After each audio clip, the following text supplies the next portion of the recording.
السلام عليكم ورحمة الله وبركاته. الحمد لله رب العالمين، والصلاة والسلام على أشرف الأنبياء والمرسلين، وعلى آله وأصحابه أجمعين، وعلى من تبعهم بإحسان إلى يوم الدين. أما بعد، أعوذ بالله السميع العليم من الشيطان الرجيم من همزه ونفخه ونفثه. أولئك الذين هدى الله فبهداه مقتده. ہفتہ واری پروگرام نیک لوگوں کی صحبت میں اس کی ایک اور کڑی لے کر آج میں آپ کی خدمت میں حاضر ہوا ہوں. آج ہم گفتگو کریں گے بإذن اللہ تعالی صحابی رسول حذیفہ بن یمان رضی اللہ عنہ کے سلسلے میں. حذیفہ بن یمان رضی اللہ عنہ جو ولادت کے اعتبار سے تو مکے سے تعلق رکھتے ہیں، مکے میں آپ کی ولادت ہوئی تھی، پر آپ کا خاندان اور آپ کا قبیلہ مدینہ منتقل ہونے پر مجبور ہوا. حضرت حذیفہ بن یمان رضی اللہ عنہ کے والد کا ایک مسئلہ تھا، ذاتی مسئلہ، جس کی وجہ سے وہ مدینہ منتقل ہو گئے ہجرت نبوی سے قبل ہی. جب پیارے نبی صلی اللہ علیہ وسلم مبعوث ہوئے اور اسلام کا آغاز ہوا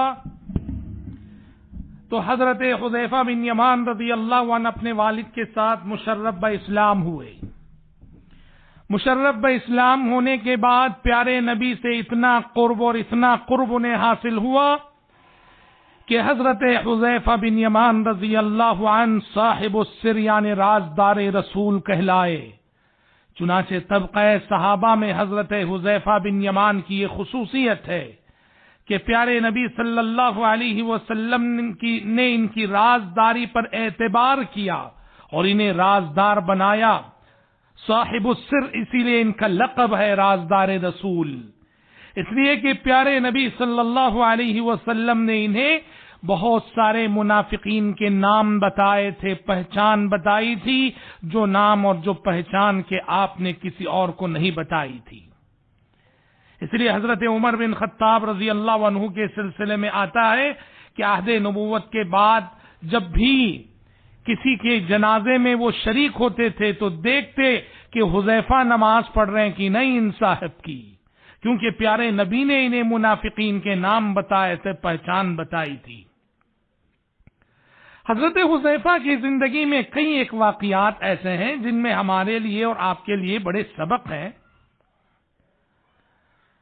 غزوہ بدر کے موقع سے ایک واقعہ ان کے ساتھ یہ ہوا کہ پیارے نبی صلی اللہ علیہ وسلم چونکہ اصل میں نکلے تھے قریش کے تجارتی قافلے کا پیچھا کرنے کے لیے، وہ تو اچانک جنگ کی صورتحال پیش آ گئی تو حذیفہ بن یمان رضی اللہ عنہ اپنے والد یمان کے ساتھ فوج میں شریک ہونے کے لیے جا رہے تھے کہ ہوا یہ کہ راستے کا انتخاب غلط کیا اور ابو جہل کے جاسوسوں کے ہاتھوں یہ اور ان کے والد گرفتار ہو گئے. حضرت حذیفہ بھی اور ان کے والد یمان بھی دونوں ابو جہل کے جاسوسوں کے ہاتھوں گرفتار ہو گئے. اور جب انہیں ابو جہل کے پاس لے جایا گیا، جان بچانی تھی، دونوں نے کہا کہ نہیں، ہم ایسی مدینہ جا رہے تھے، بزنس کے سلسلے میں آئے تھے، کاروبار کے سلسلے میں آئے تھے، مدینہ جا رہے تھے. ابو جہل کو یقین ہو گیا کہ یہ سچ بول رہے ہیں تو ابو جہل نے وعدہ لیا، کہا کہ وعدہ کرو اگر میں چھوڑوں گا تو سیدھے مدینہ جاؤ گے، فوج میں شامل ہونے کے لیے نہیں جاؤ گے. دونوں نے وعدہ کر دیا، وعدہ کیا اور ادھر ابو جہل نے چھوڑ دیا. دونوں سیدھے پیارے نبی کی خدمت میں حاضر ہوئے جب پیارے نبی صلی اللہ علیہ وسلم بدر کے قریب تھے، اور حاضر ہو کر جنگ میں شریک ہونے کا اندیہ اور خواہش ظاہر کی اور سارا ماجرا سنایا کہ کس طرح ابو جہل کے جاسوسوں کے ہاتھوں گرفتار ہوئے اور کس طرح ابو جہل نے وعدہ لے کر انہیں چھوڑا ہے کہ مدینہ جاؤ گے اور فوج میں شامل ہونے کے لیے نہیں جاؤ گے. پیارے نبی صلی اللہ علیہ وسلم نے ان دونوں سے فرمایا کہ اگر ابو جہل سے تم وعدہ کر چکے ہو تو وعدے کو پورا کرو، وعدے کو نبھاؤ، مدینہ چلے جاؤ. اللہ تعالیٰ ان کے خلاف ہماری مدد کرے گا۔ آپ جنگوں کی تاریخ میں ایسی مثال اور ایسا نادر نمونہ نہیں دکھا سکتے آپ۔ عین میدان جنگ میں، عین جنگ کے موقع پر، جبکہ مسلمان تعداد کے اعتبار سے بہت تھوڑے تھے، 1000 کے مقابلے میں 313 تھے یا 319 تھے، ایسے میں سوچو کہ 2 سپاہیوں کا اضافہ کتنا معنی رکھتا تھا، 2 سپاہیوں کا اضافہ کتنا اہم تھا، کتنی اہمیت کا حامل تھا۔ لیکن اس کے باوجود پیارے نبی نے یہاں عہد و پیمان کو نبھانے کو ترجیح دی اور دونوں سے کہا کہ آپ دونوں مدینہ چلے جاؤ ابو جہل سے کیے ہوئے وعدے کے مطابق، اور اللہ ان کے خلاف ہماری مدد کرے گا۔ بدر میں تو یہ واقعہ ہوا، اور احد میں ایک افسوسناک واقعہ ہوا، جہاں حضرت حذیفہ بن یمان کے کردار کی عظمت ہمیں معلوم ہوتی ہے۔ غزوہ احد میں واقعہ یہ ہوا، جنگ چل رہی ہے، جنگ شروع ہو چکی ہے، ایک طرف مسلمان ہے، ایک طرف کافر ہے۔ حضرت حذیفہ کے والد جو یمان تھے، حضرت یمان جن کا نام حسیل بھی بتایا جاتا ہے رضی اللہ عنہ، یہ جنگ میں شرکت کے لیے آئے، اور آئے تو انہوں نے راستے کا غلط انتخاب کیا۔ وہ آ رہے ہیں جہاد میں شرکت کے لیے، پر آئے اس سمت سے جہاں کے کافروں کی فوج کھڑی تھی، جہاں کفار کھڑے تھے، اس سمت سے آنے لگے۔ مسلمانوں نے دیکھا کہ کافر جس سمت ہے اس سمت سے، اس جانب سے ایک شخص ان کی طرف بڑھ رہا ہے، وہ سمجھے کہ کوئی کافر آ رہا ہے، حالانکہ وہ حضرت حذیفہ بن یمان کے والد صحابی رسول یمان تھے۔ لیکن جنگ کا موقع ہے، اللہ اکبر، میدان جنگ غبار آلود ہوتا ہے، چہرے جلدی اور آسانی سے پہچانے نہیں جاتے ہیں۔ تو جب مسلمانوں نے دیکھا کہ مشرکین کی سمت سے ایک شخص ان کی طرف بڑھ رہا ہے، تو مسلمانوں نے تلواریں نکال لی اور اس کی طرف لپکے۔ حضرت حذیفہ بن یمان رضی اللہ عنہ نے دور سے ہی پہچان لیا تھا کہ یہ ان کے والد ہیں، اور جب انہوں نے صحابہ کو دیکھا کہ وہ تلواریں نکال کے آگے بڑھ رہے ہیں، چیختے رہے، پکارتے رہے، انما ہوا ابی ابی، لوگوں وہ میرے باپ ہیں، لوگوں وہ میرے باپ ہیں۔ لیکن جنگ کے شور اور ہنگامے میں یہ آواز صحابہ کو سنائی نہیں دی، اور یہ افسوسناک واقعہ، حادثہ پیش آیا کہ خود مسلمانوں کی تلوار سے ایک مسلمان شہید ہو گئے۔ سوچئے حضرت حذیفہ بن یمان رضی اللہ عنہ پہ کیا گزری ہوگی۔ لیکن قربان جائیے، دوسروں کے ساتھ ہمیشہ اچھا گمان کرنے اور حسن ظن کی اس سے بڑی کیا مثال ہو سکتی ہے۔ حضرت حذیفہ بن یمان رضی اللہ عنہ نے جن صحابہ نے ان کے باپ کو شہید کر دیا تھا، ان کے عذر کو خود سمجھا، خود جانا، ان صحابہ کو کچھ کہنے کی ضرورت بھی پیش نہ آئی۔ حضرت حذیفہ نے دیکھا جنگ کا موقع تھا، شور تھا، ہنگامہ تھا، آوازیں تھیں اور میدان غبار آلود تھا۔ ایسے میں حضرت حذیفہ بن نے ان صحابہ کے حق میں جن کی تلوار کی زد پہ آ کے ان کے والد شہید ہوئے تھے، اس کے سوا کچھ نہیں کہا کہ یغفر اللہ لکم، بھائیو جاؤ اللہ تمہیں معاف کرے۔ اللہ اکبر، یہ کوئی معمولی واقعہ نہیں۔ ہاں، ہم ایسے موقعوں پہ الزامات بڑی آسانی سے ہماری زبان پہ آ جاتے ہیں۔ ہاں تم نے جان بوجھ کر کیا، ہاں تم نے فلاں وقت کا بدلہ لیا، تم دل میں ہم سے دشمنی چھپائے رکھے تھے، آج تم نے ہم سے انتقام لیا۔ پتہ نہیں ایسے واقعات ہمارے لیے کتنی عداوتوں کے سبب بن جاتے ہیں، کتنی کدورتوں کی بنیاد بن جاتے ہیں۔ لیکن قربان جائیے اس اخلاق پر، اس حسن ظن پر۔ پیارے نبی کو بھی اس حادثے پر بڑا افسوس ہوا۔ پیارے نبی صلی اللہ علیہ وسلم نے مسئلے کا حل یوں یہ کیا کہ بیت المال سے پیارے نبی نے حضرت حذیفہ بن یمان رضی اللہ عنہ کے والد کی دیت ادا کر دی، خون بہا ادا کر دیا، اور حضرت حذیفہ بن یمان کی عظیمت، ان کا کردار ملاحظہ کیجئے. والد کی جان کی جو دیت انہیں ملی تھی، خون بہا جو ملا تھا، فدیے کی شکل میں سمجھیے. حضرت حذیفہ بن یمان رضی اللہ عنہ نے اس دیت کو دوبارہ بیت المال میں مسلمانوں ہی کے لیے اپنے والد کی جانب سے صدقہ کر ڈالا. اللہ اکبر! کیا عظیم کردار ہے یہ، کیا عظیم ایثار ہے یہ، کیا عظیم قربانی ہے یہ، کیسا حسن ظن ہے یہ. اپنے ساتھیوں کے ساتھ، اپنے بھائیوں کے ساتھ نیک گمان اور مثبت سوچ رکھنے کی اس سے بڑی مثال کیا ہو سکتی ہے؟ سبحان اللہ. دیکھیے حضرت حذیفہ کی زندگی کے واقعات جنگوں سے متعلق ہے. بدر سے متعلق ایک واقعہ بھی میں نے بتایا، احد سے متعلق ایک واقعہ میں نے آپ کو بتایا، غزوہ خندق سے متعلق ایک واقعہ حضرت حذیفہ بن یمان کی زندگی کا. آپ کو معلوم ہے غزوہ خندق میں یہود، مشرکین، کفار سب مل کر 10,000 سے زائد کی تعداد میں آئے ہوئے تھے. پیارے نبی نے خندق کھود دی تھی.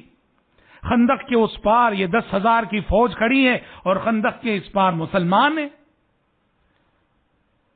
تاریک رات تھی، سرد رات تھی، ہوائیں چل رہی تھیں، سخت سردی پڑ رہی تھی. پیارے نبی صلی اللہ علیہ وسلم نے جاسوسی کے لیے کسی کو بھیجنا چاہا. آپ نے صحابہ میں اعلان کیا کہ کون ہے جو آج جائے اور ان کی خبر مجھ تک لے آئے، وہ جنت میں میرا ساتھی ہوگا.